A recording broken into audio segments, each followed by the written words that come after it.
በሱዳን ጀነራል ዳጋሎ ወይም ሄሚቲ እየተሸነፉ ጀነራል አልቡርሃን ደግሞ ድል እየቀናቸው ነው። ولاية الخرطوم وولاية كردفان وهو ما كان الطريق مغلق ومسيطر عليه من قبل قوات الدعم السريع طيلة ሱዳን እየነጋላት ወይስ ወደ ሌላ ምዕራፍ የጦርነት አዙሪት እየገባች?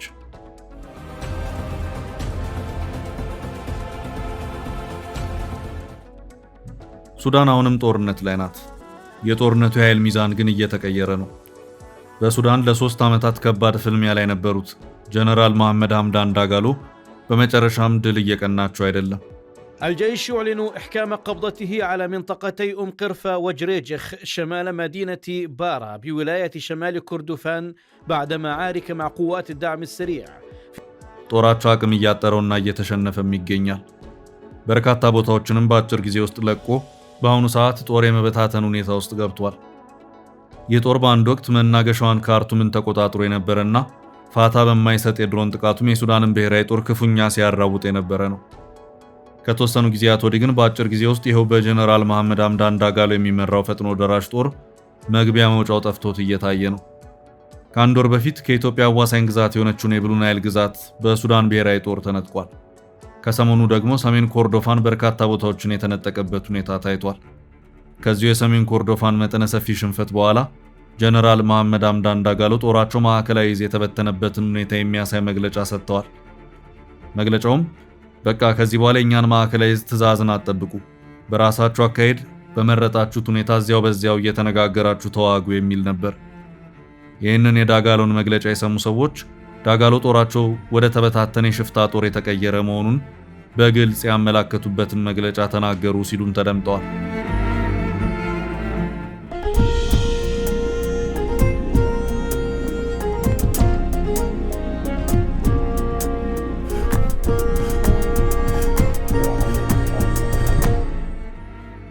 በዳጋሎ ላይ ከጀነራል አልቡርሃን ጎን በመሆን ከግብጽ እስከ ኤርትራ ተባብሮባቸዋል። የህዋት አርሚ 7 ጦርም በተመሳሳይ መልኩ የዳጋሎ ጦር ላይ ጦር ሰብቆ የወጋቸው መሆኑ ይነገራል። የተባበሩት አረብ ኤምሬትስ ጠንካራ የሎጂስቲክስ ድጋፍ እንደነበረው ሲነገርለት የነበረው የጀነራል መሐመድ ሐምዳን ዳጋሎ ሄሚቲ ፈጥኖ ደራሽ ጦር በሱዳን ብሔራዊ ጦር ብቻ ሳይሆን በግብጽ አየር ኃይል ክፉኛ ሲደበደብ እንደነበርም ራሱ ታጣቂው ኃይል ክስ ሲያሰማም ነበር። ኢሳያስም በቀጥታ ጦር ባያዋጡም ለአልቡርሃን ድጋፍን የሚሰጥ የሱዳን ሚሊሻ ሳዋ ላይ ሲያሰለጥኑም ነበር። ከዚህ ባለፈም ህዋትም ጦር በማዋጣት የሄሚቲን ጦር ወግቷል። በአጠቃላይ ከሱዳን ብሔራዊ ጦር እስከ ኤርትራና ህወሓት ድረስ የሄሚቲን ፈጥኖ ደራሽ ጦር በጋራ ወቅተዋል።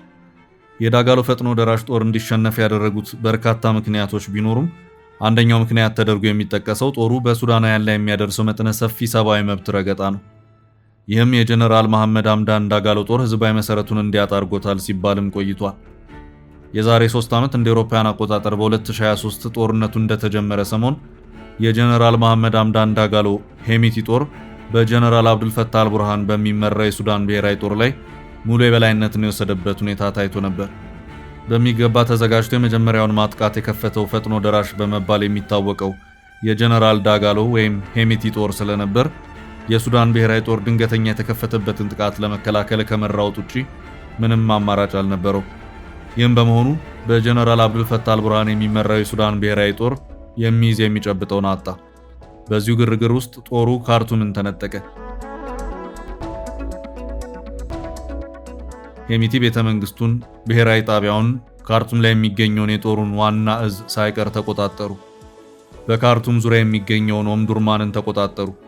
በዳርፉር በኮርዶፋን የሚገኙ ሰፊ ግዛቶችንም ያዙ። የሱዳን ብሔራዊ ጦር በየአቅጣጫው በሄሚቲ ፈጥኖ ደራሽ ጦር የሚደርስበትን ምት መቋቋም አቃተው።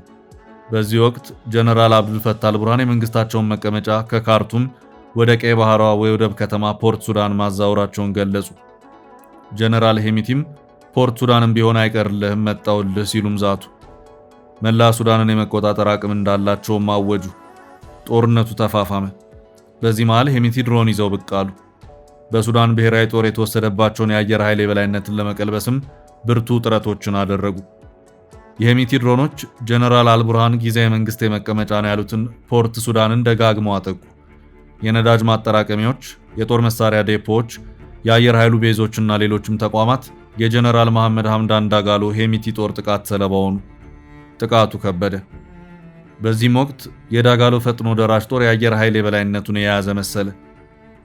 በሌላ አቅጣጫ ደግሞ ፖርት ሱዳንን በመቆጣጠር የአልቡርሃንን አገዛዝ ለአንዴና ለመጨረሻ ጊዜ ለማንኮታኮት የሄሚቲ ፈጥኖ ደራሽ ጦር ጥቃቶችን ለመክፈት የጦር እቅዶችንም ሳይቀር አወጣ።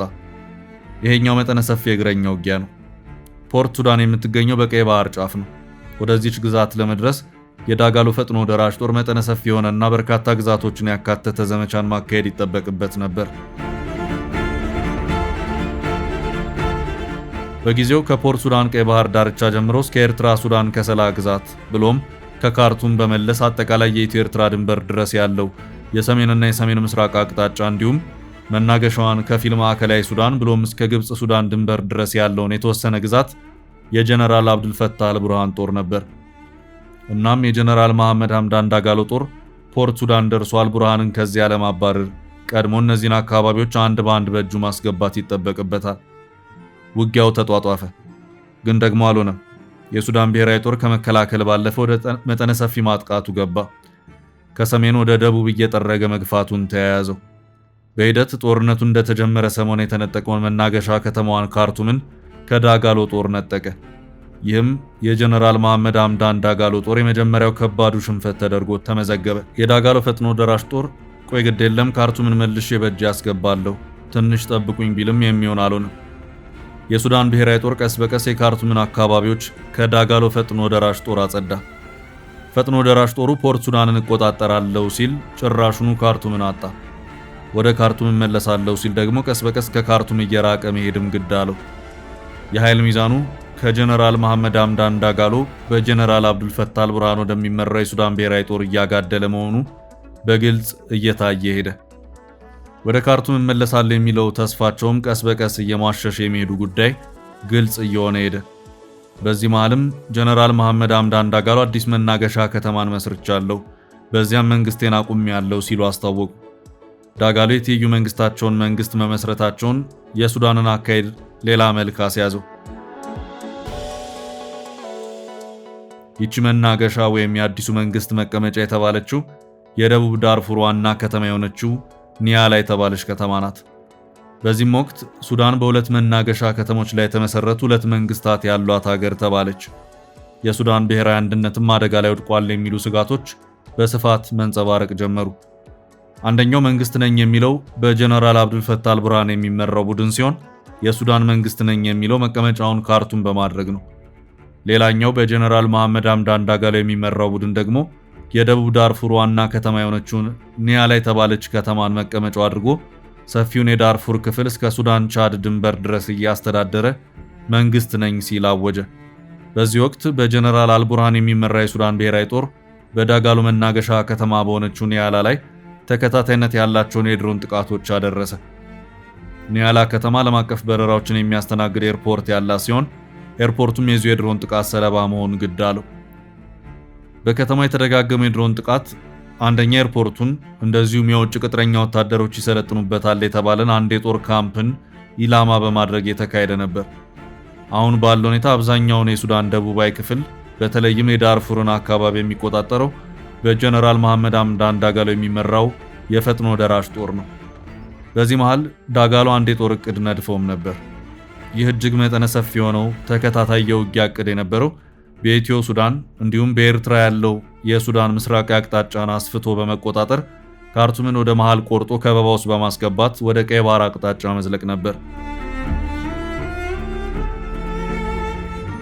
ለዚህ ደግሞ ኢትዮጵያና ሱዳን የሚዋሰኑባትን የብሉ ናይል ግዛትን መቆጣጠር ግድ ብሎም ታይቷል።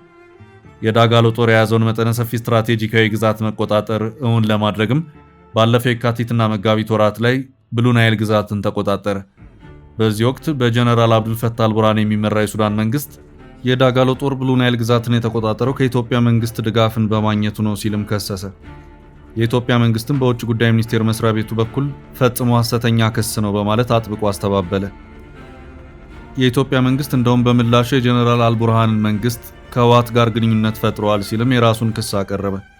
የዳጋሎም ፈጥኖ ደራሽ ጦር አደገኛ ስልታዊ እንቅስቃሴን የተመለከተው የአልቡርሃን የሱዳን መደበኛ ጦር ብሉ ናይል ግዛትን ለማስለቀቅ ከባድ ፍልሚያ ውስጥ ገባ። ያልተቋረጠው ፍልሚያ ለሳምንታት ዘለቀ። የጀነራል መሐመድ ሐምዳን ዳጋሎ ሄሚቲ ፈጥኖ ደራሽ ጦር በብሉ ናይል ግዛት ወጥሮ ቢዋጋም ተሸነፈ። የመጨረሻው ወሳኝ ግዛት የተባለችውንም ኩርሙክ ከተማን ሳይቀር ተነጠቀ። ብሉ ናይል ግዛት ላይ ከፍተኛ ድልን ያስመዘገበው የሱዳን ጦር በርካታ የህወሓት ታጣቂዎችን አሰልፎ ሲዋጋ እንደነበርም መረጃዎች ሲወጡ ቆይተዋል። የህወሓት ታጣቂዎች አርሚ 70 በሚል በሱዳን በትጥቅ የተደራጁ ናቸው። ህወሓት ጦርነት ውስጥ ከገባ እኛም ከሱዳን ግዛት በመንደርደር ወልቃይትን እንቆጣጠራለን የሚሉ ናቸው። ሆኖም የአልቡርሃን ጦር በመጠነኛ ክፍያ አሰልፎ በተለይ በብሉ ናይል ውጊያ እንዲፋለሙ ያደረጋቸው መሆኑም ሲነገር ቆይቷል። በተለይ የኤርትራ መንግስትና የህወሓት የውስጥ ለውስጥ ግንኙነት ፈጥረዋል ከተባለ ወዲህ በርካታ የትግራይ ወጣቶች በኤርትራ በኩል አድርገው ሱዳን በመግባት ከአልቡርሃን ጦር ጎን ሆነው እንዲፋለሙ ተደርገዋል በሚል ክሶችና ቅሬታዎች ሲቀርቡም ከርመዋል። በዚህ ጉዳይ እስካሁን ባለው ሁኔታ ህወሓት ምንም ከማለት ተቆጥቦ ይታያል። ለሱዳን የእርስ በርስ ጦርነት ኢሳያስ ጦር አላዋጡም። የዳጋሎ ጦር ገፍቶ ከመጣና በድንበሬ አካባቢ የሚታከክ ከሆነ ግን እገጥማለሁ ብለው ነበር። ሆኖም የዳጋሎ ፈጥኖ ደራሽ ጦር ለዚህ ሊበቃ አልቻለም። በሱዳን የእርስ በርስ ጦርነት ውስጥ ኢሳያስ ጦር ባያዋጡም ለጀነራል አብዱልፈታህ አልቡርሃን ጦር ሲሰጡት የነበረው ድጋፍ ግን ዘርፈ ብዙ ነበር። አንደኛው ለአልቡርሃን ጦር ድጋፍ የሚሰጡ የሱዳን ሚሊሻዎች በግዛታቸው እንዲሰለጥኑ ማድረግ ነው። ሁለተኛ ደረጃ ደግሞ የዳጋሎ የድሮን አቅም ክፉኛ በበረታባቸው ጊዜያት ኢሳያስ የአልቡርሃን ጦር ጀቶች በኤርትራ ምድር እንዲደበቁ ያደረጉ መሆኑም ሲነገር ቆይቷል። በዚህም ኢሳያስ ለአልቡርሃን ትልቅ ባለውለታ ተደርገው እንዲወሰዱ አድርጓቸዋል። ከዚህ ባለፈም ለአልቡርሃን ጦር ድጋፍ ይሰጣል የተባለው የህወሓት ታጣቂም ከኢትዮጵያ ተነስቶ ወደ ሱዳን ምድር ለመግባት ኤርትራን በመሸጋገሪያነት እንዲጠቀም የፈቀዱ መሆኑም ይነገራል። ይህም ቢሆን ለአልቡርሃን ታላቅ ረፍትና ውጊያ የኃይል ሚዛኑን በቀላሉ እንዲቀይሩ የሚያስቻላቸውም ነው። ኢሳያስ በዚህ አላበቁም። ጀነራል አልቡርሃን ከካርቱም ተባረው በፖርት ሱዳን የስደት መንግስትን ባቋቋሙበት ወቅትም በአውሮፕላን ሳይሆን በተሽከርካሪ በመሄድ ጠይቀዋቸዋል። ይህም ቢሆን ለኢሳያስ እንደ ከባድ ውለታ እንዲመዘገብላቸው ያደረገው ነው ታይቷል።